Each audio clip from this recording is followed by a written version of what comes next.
Hello students, in history today, we'll be looking at the Songhai Empire.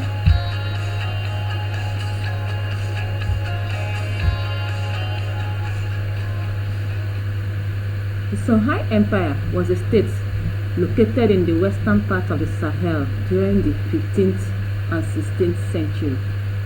At its peak, it was one of the largest African empires in history. The state is known by its historiographical name, derived from its largest ethnic group and ruling elite. The Songhai Empire was the largest and last of the three major pre-colonial empires to emerge in West Africa. Remember that the three major pre-colonial empires to emerge in West Africa were Ghana, Mali, then Songhai is the last of the three. From its capital at Gayo on the Niger River, Songhai expanded in all directions until it stretched from the Atlantic Ocean, that's modern Senegal and Gambia, to what is now northwest Nigeria and central Niger. Sani Ali, the founder of Songhai Empire. Sani Ali founded the Songhai Empire during his reign from 1464 to 1492 century. He was the most successful military leader of the Sani dynasty, conquering the vital cities of Timbuktu and Jeni in 1473. The fall of Songhai Empire. The Moroccan Empire leaders desired control over the prosperous trans-Saharan trade routes and its main city ports, such as Timbuktu. A surprise invasion by the Moroccan army led to the final collapse of the Songhai dynasty. The internal political chaos and multiple civil wars within the empire allowed Morocco to invade Songhai. The main reason for the Moroccan invasion was to seize control and revive the trans-Saharan trade in salt and gold.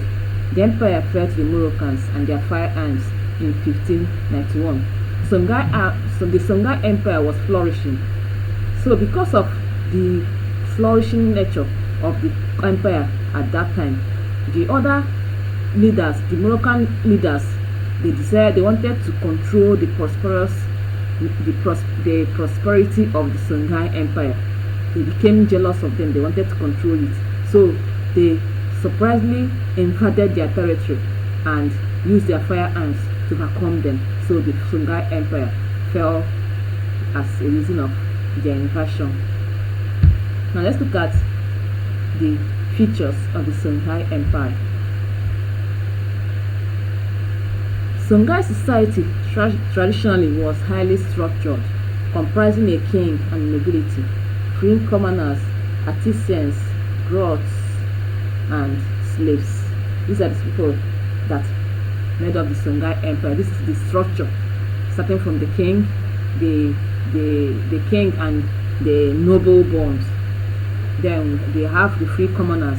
We have the artisans, people who use crafts, who are able to make crafts using their hands. We have the griots, and the griots are made up of the bears and chronicles, people who praise the king, and then the slaves. These are the people who made up the Songhai Empire. Another feature of the Songhai Empire was that marriage could be polygynous. That's a man getting married to more than one wife. Then cross cousins being preferred partners, they could marry their cousins. And they preferred to marry their cousins. Descent and succession are patrilineal. Their inheritance is from their father's side, that's patrilineal. Now let's look at the factors that led to the rise of the Songhai Empire. The primary sources of the Songhai Empire's wealth continued to be agricultural production, centered on the Niger flood plan and taxes on trade goods, especially gold and salt, both of which had also been key to the economy of the Mali Empire. Remember that the Mali Empire traded gold, the salt gold for gold dust for salt.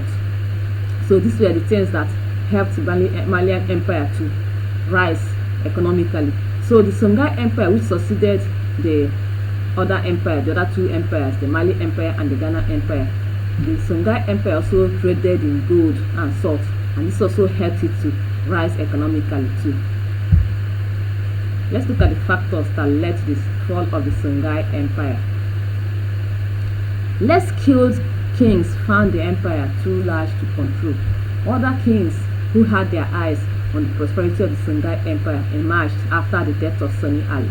And these kings were not as skillful, they were not as intelligent, they were not as controlling as Sonny Ali. And because they were less skilled, the empire was too large for them to control. So this was one of the factors that led to the fall of the Songhai Empire. Another factor was that environmental challenges also caused droughts and diseases. Because the empire was too hard for these kings to control. The environmental changes also contributed to the fall of the empire. The wealth of East gold mines also drew the attention of invaders. Remember, the Moroccan kings were also looking into the prosperity of the Songhai Empire, and because the kings who succeeded Sonny Ali could not control the empire, they could not control the empire.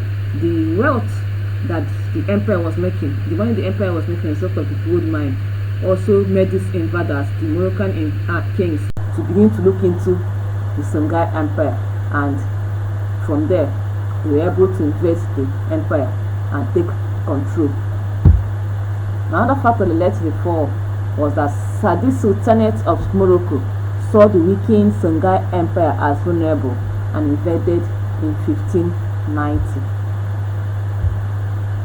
The Songhai Empire eventually fell due to a combination of internal conflicts, that's problem arising from the citizens of the empire, people who made up the empire, then external invasion from people like the Moroccan kings or Moroccan army, then economic decline.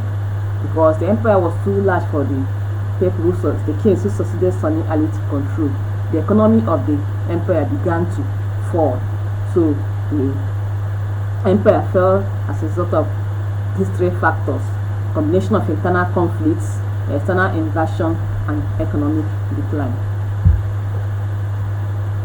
This brings us to the end of this exercise or this topic on Songhai Empire.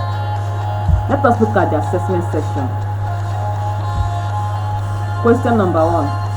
State 3 factors that led to the fall of Songhai Empire. Who found the Songhai Empire? Drop your answer in the comment section. That will be all for today. Thank you for watching and join us in our next demo.